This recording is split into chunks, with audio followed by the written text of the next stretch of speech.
Yazinohlonze TV inethulela uhlelo SIKHANGENKEZO TV Show. Ulethulelwa uMzothule Shembe, DJ Bhonya noBGK Mbuyisa. Isinga sikaNodumo, ezomdabu, amasiko nobuciko. Ngena ku-YouTube njengamanje uklikhe ulike Yazinohlonze TV. Sakunjalo mbuke lapha ekhaya, Yazinohlonze TV, kanti igama lehlelo SIKHANGENKEZO TV Show. Igama lami ngumzothule ngokaShembe isibongo. Umzukulu kala ngaphuma siko nabalothala abahangula umahlomba azingungungu ngubala. Umzukulu ngaphombela isitimela samampondo umnqamla nkungu ufole imbethu umhlaba nezulu. Ngiyabingelela enhla nasezantsi. Siyazi mbuke lapha ekhaya ekutheni izwe lithe ukuthinteka kakhulukazi isizwe sakaZulu namanje impela asikakakholwa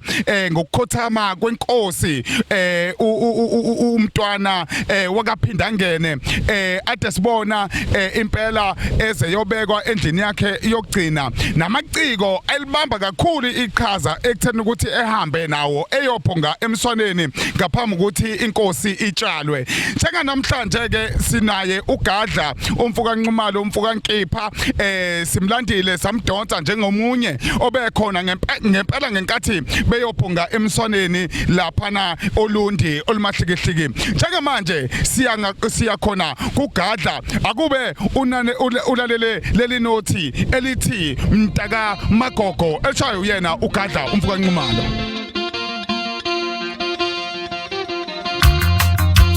Thina soneso solo insizwa noma kumanso sokushiza zwelithini Thina somiso Zulu insizwa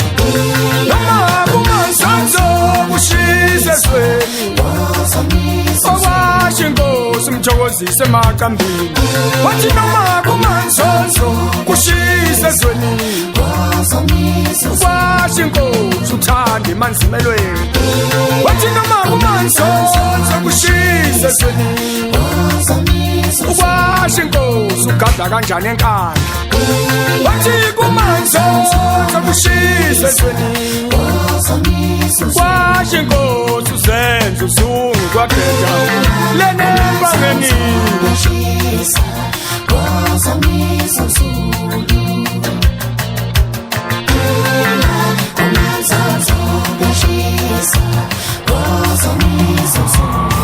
Ngoba isikhumba sebhubesi uMntwana uyahlonishwa ngokumela ubukhosi besizwe sikaZulu namhlanje na Mageba.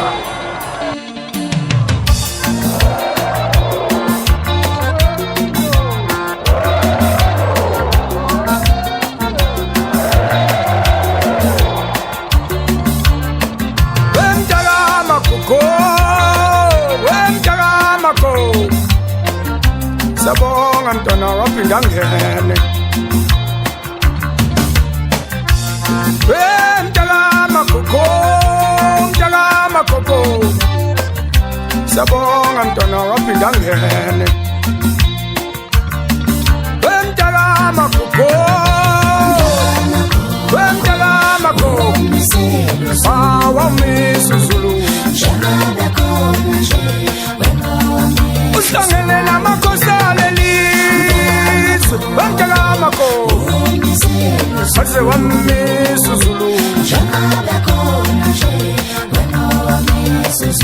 Mntaka magogo Mntwana kaPhindangene njengoba khona nje usuku wena wamisa uZulu Mntaka magogo Aze wamisa uZulu njengoba khona nje wena Afikile amaqokezo qobisi Afikile amaqokezo qobisi awusana wamisa uZulu Afikile amaqokezo qobisi Afikile amaqokezo qobisi awusana wamisa uZulu njengoba khona nje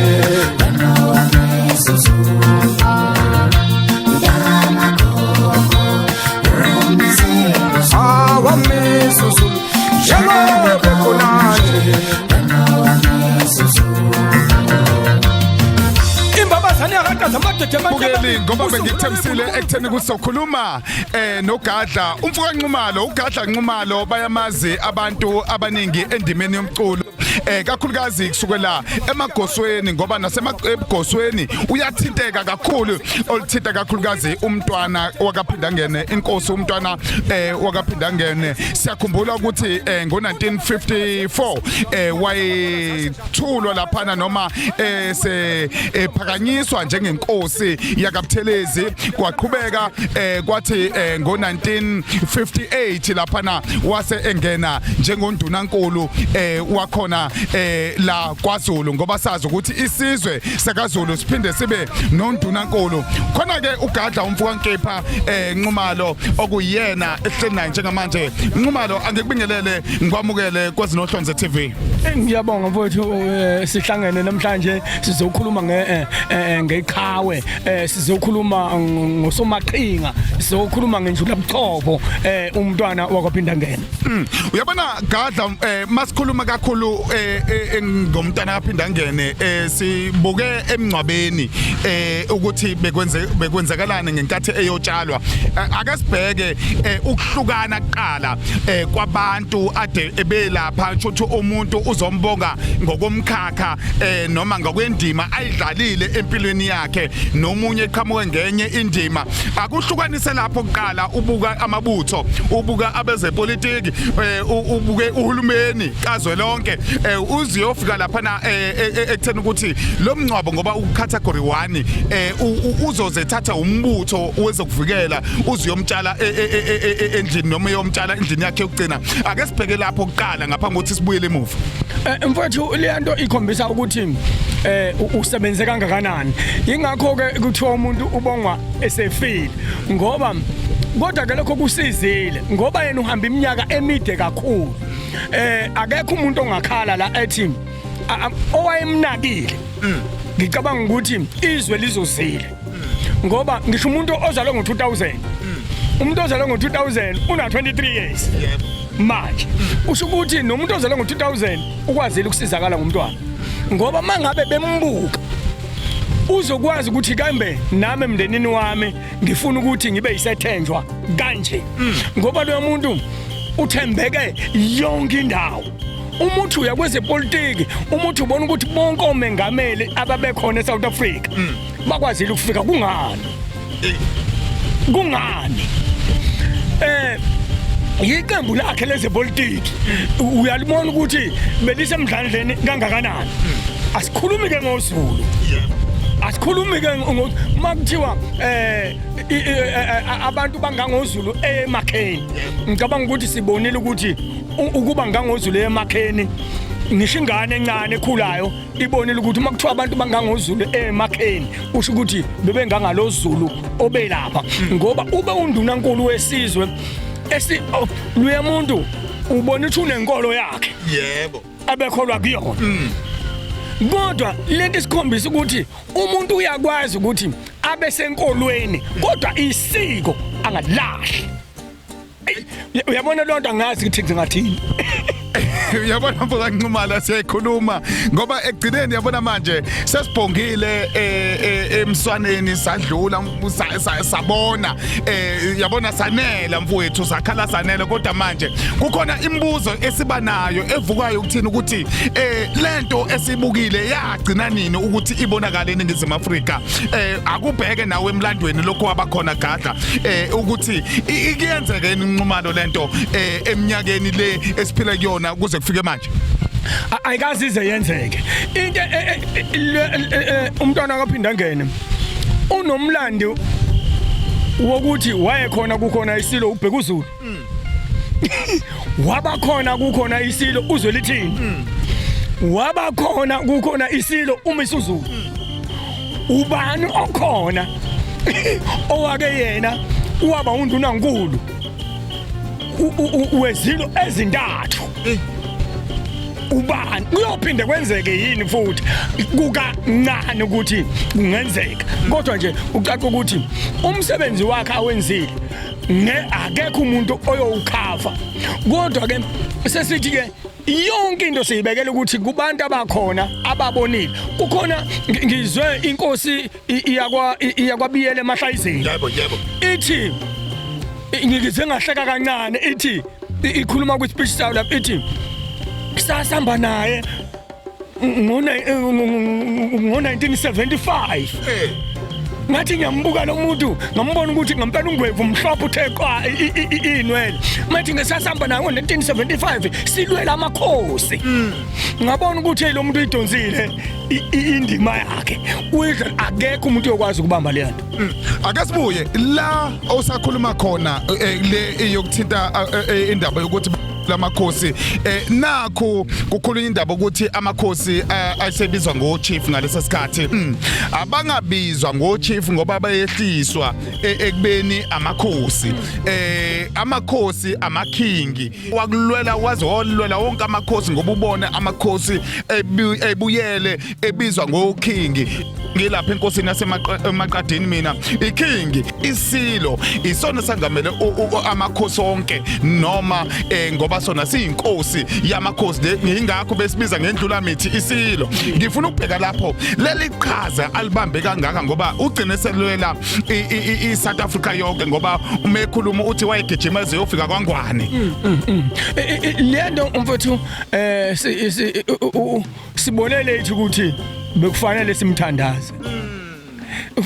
nobani noma ngabe ukuyiphi inhlangano yebo mina ngifuna lento ukuthi noma ngabe ukuyiphi inhlangano iveze isihloko sokuthi noma umuntu ngabe ukuyiphi inhlangano kodwa kufuneka akucabanga ukuthi kambe mangingaphila njengomntwana wakaPhindangene ngingaba into engakanani mhlawumbe manala abantu ithuba lokwenza lokho kodwa lento ifuna ukuba ube qotho ifuna ube qotho kuwena kuqala indlela lemuntu ukuthiwa ubezenza ngayo izinto bashila ukuthi ubeke dino kodwa mina uma ungabuka izithombe zakhe nje ibihlezi moyizela nje leyansizwa ibihlezi moyizela ngendlela kodwa into engamthanda mina kuyona kakhulu ukuthi iyangithusa umuntu mayekholwa welahla isiko uvela abamba inkolo kodwa yena ubesifundisa masifikile lapha nje sisanda kufika sikhona kuyena nombuso khoza esifundisa ngisho igeke sitshela ukuthi isigeke esithile sasithi isigeke esithile sasithi ngibona umuntu ukuthi ngoba uyikholwa waye sifuna ukuthi lento siyibambe futhi mfowethu ngiyacela ukuthi isizwe simnyama asiyibambe into yobukhosi yazi le okhuluma ngayo yamakholwa noma yesikholwa kuyena kodwa usiko ngike ngibuke ngisho endlunkulu nakho sekugcotshwa lapha noma sekubekwa sekuphakanyiswa njalo isilo amahubo ayowahuba emngaka ubuyisele emuva ubone ukuthi lento ingaphakathi nakuyena le ehlale kuze kushawo 11 ebusuku mfethu uyabona uthando maka ukaqala nje kwakhona ngento esiZulu bekuze adatshukelwe kudabuke thina washalike kwasuka umama ngenyawo ngathi mina lo muntu kwasukuma isikhathi eside kangaka wayethi misinge eseqala lento avela phile kube sengathi umuntu nje omusha angafuni kuyekwe makwakhulwe ngento yakwaZulu bengafuni kuyekwe beze kunqanyulwe ithina sithi ayingeke usekhulume kakhulu umuntu omdala manje simdabukele thina kodwa ubone ukuthi yena hayi usenqanyulwa nje yena bese aqhubeka uthando lwesizwe samaZulu mina ngibona uthando lesizwe samaZulu ebelu kuyena ikhona ukuthi lento yasuku yashebeka nepolitiki kube kuthiwa lento ayishebekanga nepolitiki mhlambe besizofunda izinto eziningi ngoba ipolitiki injengamaqembu ebhola lo muntu ufeva le afevele bese zengasaboni ubuntu balowo muntu ngenxa ukuthi ukuyipolitiki mhlawumbe angayithandi yazi ukhuluma iphuzu mfoka Nxumalo yazi ake sibuyele emuva emakhosini ngoba kuba khona koMntwana 1928 ukuthi ebona ilanga kusifundisa okuningi ngoba mawufika khona futhi bayachazela nomlando kamama lapha na eNdlovukazi uMagogo uma besikhombisa ngeNdlovukazi uMagogo kubonakala ukuthi kukhona okwakukhona vele okwakuhlosiwe ngoba ngikhumbula ezethathwa eyobekwa lapha na eNdlovukazi uMagogo kumprofeti uIsaiah Shembe kwathiwa akahlale khona ukuze ethole lo mntwana ethole lesibusiso salomntwana azomthola. Ngifuna ukuthi siye lapho ke sibheke ukuthi ngabe umlando usukukhuluma okuthile yini umlando nokuthi umuntu ezebone ilanga mayinkosi ezeyongena ebukhosini ebundunankulu ehlale futhi emakhosini ezebe emathathu. Ngabe umlando usukukhuluma yini kusukela eqaleni ngoba egcineni thina sibalekela ukubuka umlando kuqala kanti ukuthi lo muntu kanti udalo wawo umuntu onjani ngoba ulwelile ipolitiki walela amakhosi walela nobukhosi impela ukuthi bube khona ngoba siyakhumbula uMcwayizeni eseyibamba inkosi uMcwayizeni aphathe inkosi mfethu umlando umuntu akabekwa inkosi nje ayibekwa inkosi iyazalwa umuntu ulandela umlando wakhe usuka emuva uyakhombisa ukuthi uIsaiah Shembe wayelethiwe ngampela uNkulunkulu ukuthi thina abantu basemhlabeni kunzima ukubona umuntu wasemhlabeni thina umlando wethu ukholela kakhulu kubelungu abelungu basitshela ngento esingayazi. Ngikhumbula ukuthi mina esikoleni sasifunda mina ngangazi ukuthi eGibhithe kusezulwini nami mina ngazi ukuthi nje eGibhithe kusezulwini naseJerusalem kodwa le nto yangena kuthina sazi kanjalo siyibone manje ukuthi hayi iJerusalem likhona lapha phansi emhlabeni indawo nje eGibhithe la ise-Egypt yabo into ethina eyangena kuthina babesho abantu abaningi ukuthi into engeni efakwe kumuntu u200 years kunzima ukuyikhipha mhlawumbe ngo25 years noma ngo40 years ngoba thina abantu basemhlabeni kusenzima ukubona ukuthi uNkulunkulu uyakwazi kumletha umuntu kunina athi nanga umuntu ofanele niphile ngayo nivele ningamboni ngoba umuntu uyabheka ukuthi kuze kuqhamuka igama elithi mangosuthu nje yebo ingoba abantu babefuna ukubona ukuthi lento eshiwo uShembe ukuthi kuzozalwa umuntu ozoba namandla ngalendlela but ayisuka ayikho lo amangosuthu lawo uma isevelile lavela igatsha kwathiwa igatsha likazulu kodwa ekwabuthelezi ebezalwa uMazulu lento nje umlando mfethu iyasuka nje emuva isikhombisa ukuthi thina kufuneke sihambe size sifike kuphi kodwa ngenxa ukuthi sisuke singayinakile izinto vele singayinaki into yasemhlabeni singayibona lo muntu walethwa emhlabeni kwathi mina oba ngisho ukuthi into yaphazamisa la ilento yepolitiki ngoba ukube kuthiwa akazange abe kuyipolitiki ngabe mhlawumbe iziyabona igcine ibonakala lento eli mhlawumbe seneminyaka noma ewu70 ubeka isikhathi eside kangaka nje ebesho naye ethi umuntu ozalwe nguNkulunkulu ubekele iminyaka engamashumi awu7 u70 years ethi lo 25 years bese ngidlala nje ibonus usho njalo yena ukuthi ubedla ibonus kanti uNkulunkulu bethi ngeke uhambe wena ungakwenzanga u1 no2 no3 uyayizwela ke mbuke lapha ekhaya masikhuluma kakhulukazi ngomlando futhi sibheka nokuhlonipha kakhulukazi into esukithinta thina abantu abamnyama namhlanje sike sathatha uGadla umfuka Nxumalo sase sithi sokhuluma sibheke kakhulukazi inkosi uMangosuthu Buthelezi la suke sikhuluma khona ngaye nangokuthi ezinye zezinto siyayibona sibukele kude ngenxa ukuthi sivalwe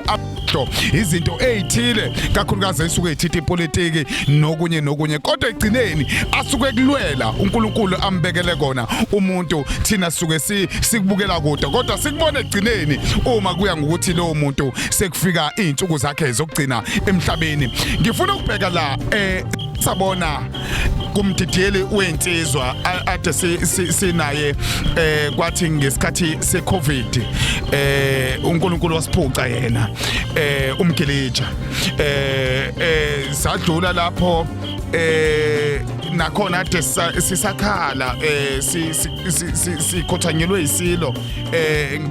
kulezo insuku nendlovukazi owaba inkosi okuyena futhi wasikhothamela la eNingizimu Afrika kwase kufika leso sigaba asibonanga kakhulu ukugqama ukuthi kubuzwane noma kukhulunywe futhi ngokuthi kabe ubani osazoba umdidiyeli weinsizwa kodwa kumanje kunemibuzo eminingi esiqala ukuqhamuka kubantu ukuthi kabe oyongena kulezi icathulo zenkosi uMntwana kaPhindangene ngabe impela ukhona yini ozokwazi ukuthi mayifaka lezi icathulo zimenele Mfethu le nto inzima kakhulu kodwa inzima. Kodwa inzima ngani? Inzima ngoba abantu bafika bahlukana kabili. Abantu ke mase behlukene kabili siyezwa nokuthi noJesu khona wayebanga naye. Noma ngikhohlwa igama lalo muntu. Kodwa noJesu khona wayebanga naye. Asazi ukuthi kwaphumelela abani ngokubanga kwabo. Kodwa umuntu uyabheka mfethu lesikhundla sikamdidiyeli wamabutho kaZulu zikhona izinsizwa laphana zikhona phambo ngoba mfethu umuntu makukhethwa umuntu kufuneka kukhethwa umuntu kungakhethwa ngoka TikTok yebo kungakhethwa ngoka Facebook ngoba uzothola ukuthi kunezinsizwe ezigamile ku TikTok kunezinsizwe ezigamile ku Facebook kodwa umuntu uthi uyahlehla uyeviyweni emuva uthola ukuthi hayi amanga impela khona uzovela kutshela ethi kumahala kusibani bani nanokuthi ke mfethu yabona into yakwaNsizwa thina siyazi kangcono asifundanga isihlale ebhodweni ebelinayo yebo usho ukuthi besingaphumeli ngaphandle siyofunda insizwa nanihlala saqala nazo izona futhi ezinye zikutshela ukuthi usibani bani useyinsizwa kanjani yabona lento emdidiyeli wamabutho ifuna umuntu uyabona mangabe kade kuphuma uma kubekwa induna yezinsizwa nje uma kubekwa induna yezinsizwa kubeka insizwe kade ihamba nezinsizwa ikhona induna mayiphuma induna ephambili iphuma ihlahlime la emva kwayo iphuma ihlahlime la emva kwayo noma ngabe kuthiwa ikhona iyaphila iphuma ihlahlime la emva kwayo ibisiya njalo noma yenza into aphinda ibuze la ukuthi makunje wawenze njani manje la kuvele kukhethwa kube namaqembu ukuthi hayi wena usuvote ngapha hayi mina nje ngisakuzwa noma ngabe kuthiwa ngiyakubona ukuthi uright kodwa ngeke ngisakuzwa into ke yaseNdlunkulu imbi ngoba inobukhosi kube kuyisilo nje kodwa khona isilo ebesiyimbanga bakhona ke abantu abangala mangabe uzothola ukuthi insizwa okufanele ngabe iyabekwa ingapha izongena kanjani ke ngoba kade bembona umgilitsha bayazi yonke into ebeyenza kunzima lesisikhunda ukuthi uthathe ingane yebo yabona ngobe umuntu etrenda ko TikTok nje ingane leyo uthanda ko TikTok nje ingane usakhuluma lokho ngiyabona namanje ko TikTok iyabanga yomtsizwa negama lakho ngilibonile selifakiwe sekuthiwa hayi akathathweke yena lo wakanongoma ezozwa amanzi ngobhoko ngapha uyayizwa lento masikhuluma ngomtsizwa lapho sikhuluma ngomtsizwa ngoba zitrenda nje kakhulukazi yalensizwa lapha na bathu bani umthakathi uphakela umthakathi nayo ovele lapha wagqama ngalolu suku kuyotshalwa lapha na inkosi uMntwana kaPhindangene bafaka ke nomfuka amaqhuno omacengwane kongathi kuyaqhudelana ngezo omunye izolo sethi hayi akehle eze ngala ezozwa amanzi ngobhoko kumfuka nkipha ngala impela eshow ngabona ukuthi umtsizwa mqhamuka kanjani insizwa uyibona ngisho kuthiwa iqashile mase kuthiwa hayi eziyazi ezivundululo zithi hayi ikhona ngakithi esiyaziyo nansi ke insizwa elangiya khona ke ekutheni ukuthi wena mawukhuluma ngalesi sikhundla ekutheni ukuthi uma kuya ngokuthi insizwa seyihlukene phakathi omunye waya ngala kodwa egcineni enimbonayo ukuthi cha unawo amafa inkinga uwelekile yaqala kwenziwa kanjani ke mase kunjalo ngithi ke leyo nto ke isuke sifuna insizwa ngoba insizwa uma uhlahla uze emabuthweni amabutho azokutshela iqiniso noma ngabe kuthiwa angabiliphi isayidi kodwa amabutho azokutshela iqiniso. Inkinga kusuka into ibuze kubantu abangazi, ibuze kubantu bako TikTok. Uma ukuyibuza kubantu bako TikTok, mina mfethu ngikutshela ngomfoka amacingwane. Umfoka amacingwane uyinto yonke yase South Africa. Kodwa akayi konsizwe. Yebo. Ngizokuphindela angishongo ngephutha. Uyinto yonke yase South Africa etrendayo. Singabhala futhi ngisho ingoma ngaye manje. Yebo. Simncome. Kodwa not konsizwe. Hayi kaCithi. Kwansizwa akafuneki umuntu ofekayo. Noma ungayithanda kangakanani emzothule insizwa. Yebo. Kodwa izinsizwa zikubona uliphethe ihawu ukuthi limphethe. Akaliphethe. Uqala usukuma ugiya. Ugiya kuyamgiya. Akagiyi yena.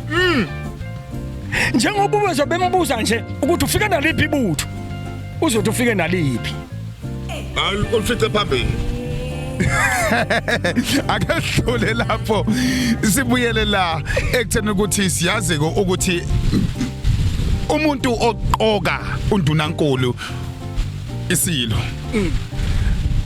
Abantu sebabuka bayakhuluma ngapha nangapha mfoka nkepha undunankulu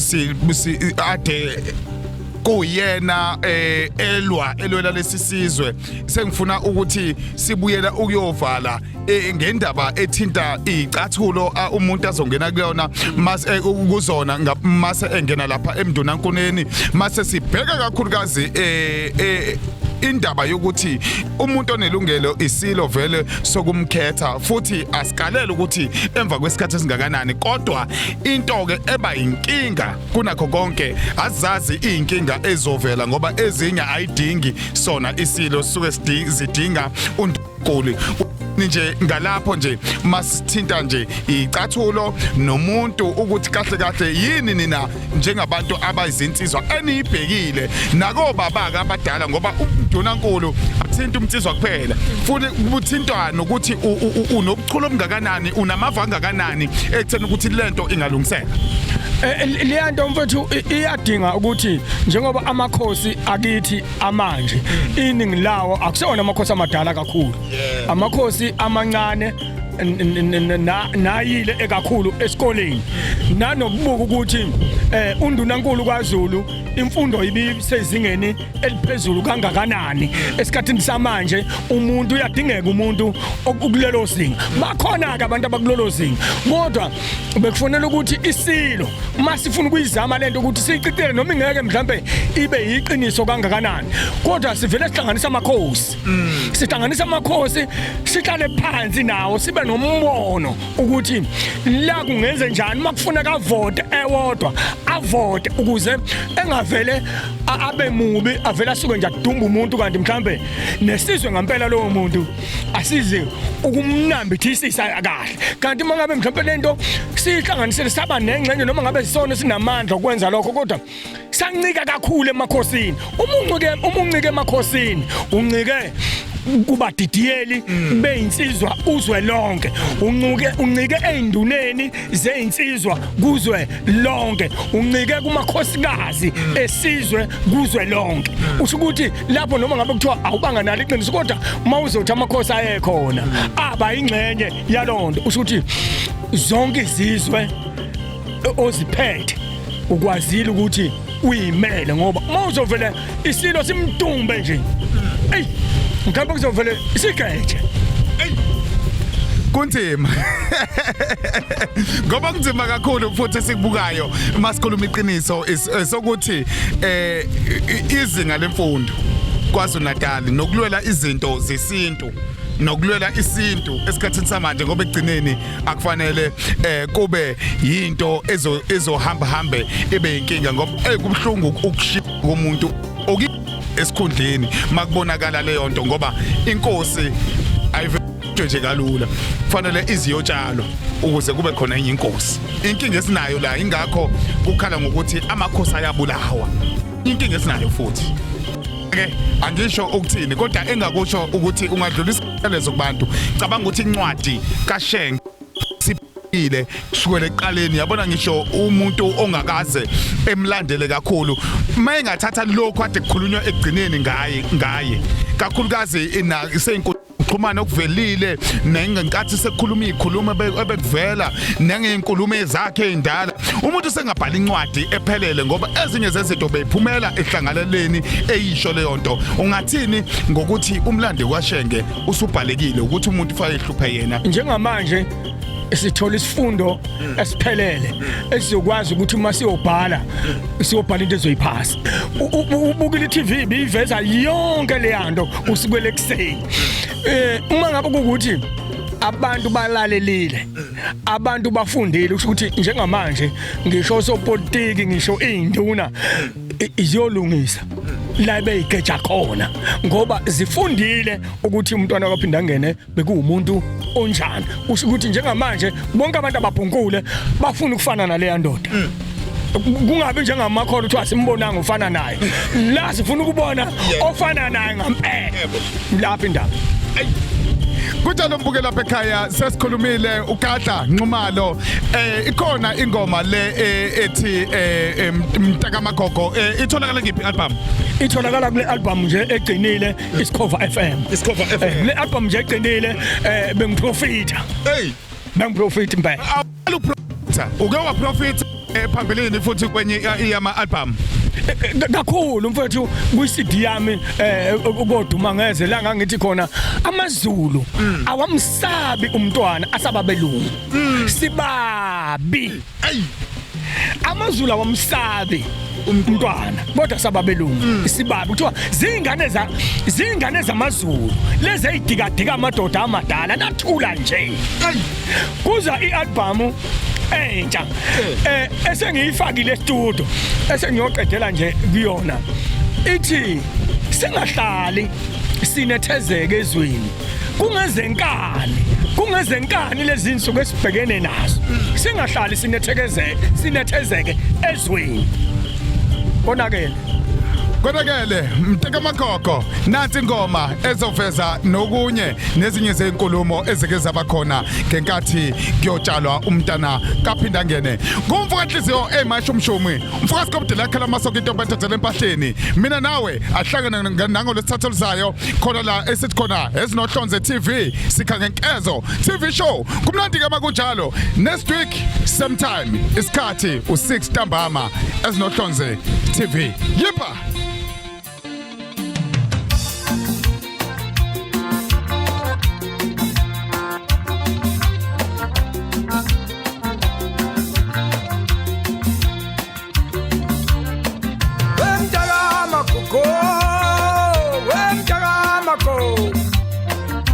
Sabonga Mntwana kaPhindangene